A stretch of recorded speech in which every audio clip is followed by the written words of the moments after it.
How's it going, everybody? My name's Liam and today we are having a look at Of Carrots and Blood. It's a small little game that you can pick up on Steam. It's a twin stick, as well as to describe from the Steam listing.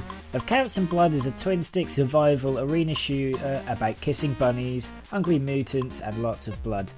So at the core of the game, you are a small bunny with a variety of different weapons and you are defending a carrot which is in the middle of the screen, and you have various different power-ups to help you survive the onslaught of different monsters that will come and attack you.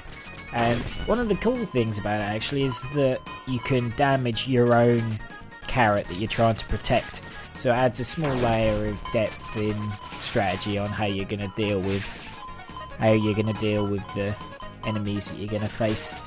The game has, at its core, it's a single player game, I think. Like, the main mode is a survival mode in single player, but it has multiplayer modes. It has like a co-op multiplayer where you can team up to take on the hordes of enemies. It also has a deathmatch style mode where you can have battles with your friends in up to, I think it's up to 4 player.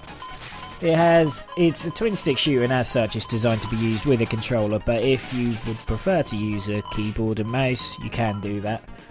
And of course, Steam achievements.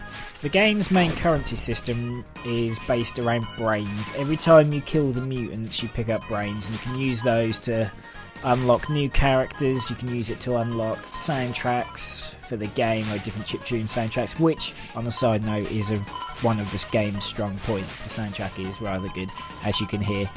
And you can also get new weapons and bits and pieces like that in the game as well. One of the main things that I did like from the game is the power-ups themselves. You can get some quite cool stuff.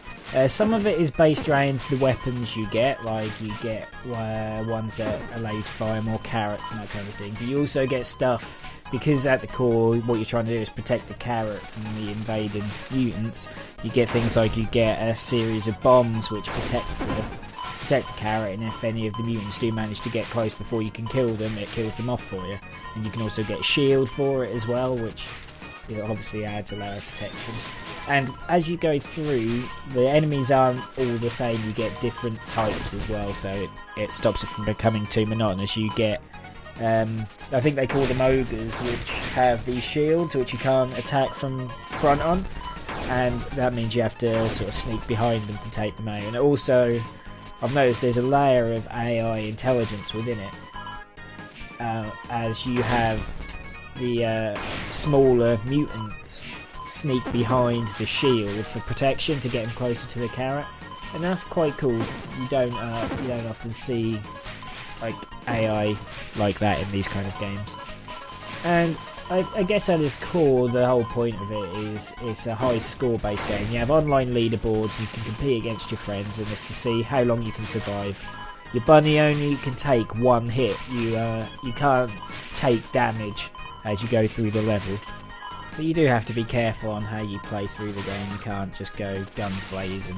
You have to have at least some level of tactic to the way you play the game. So overall, it's quite a fun little game. It's something that I would say pick up on Steam in a sale for a couple of quid. It's not something I'd say go buy at full price, because unless you've got friends to play it with, it's a bit lacking in depth, I think.